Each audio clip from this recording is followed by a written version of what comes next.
নমস্কাৰ, মই বিক্ৰম চেত্ৰী। আজি অমিতা খেতিৰ অন্য এটা ভিডিঅ'লৈ আপোনাক স্বাগতম জনাইছোঁ।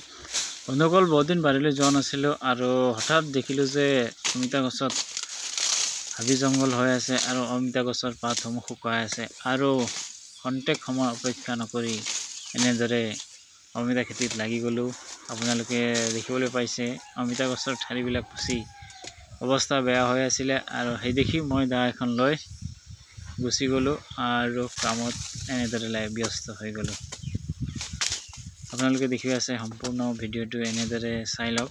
ভিডিঅ' আকাৰে আপোনালোকক সম্পূৰ্ণ দেখাবলৈ চেষ্টা কৰিছোঁ। মই এই বছৰ 2024 চনত কৰা অমিতা খেতি থুলমূলকৈ আপোনালোকক এটা ভিডিঅ' আগবঢ়াইছোঁ। বন্ধুসকল, প্লিজ স্কিপ নকৰাকৈ সম্পূৰ্ণৰূপে চাব আৰু যদি ভিডিঅ'টো ভাল পায় লাইক, শ্বেয়াৰ আৰু কমেণ্ট কৰিব নাপাহৰিব। আৰু যদি কিবা সমস্যা আছে আপোনালোকে প্লিজ মোক কমেণ্ট যোগে জনাব নাপাহৰিব।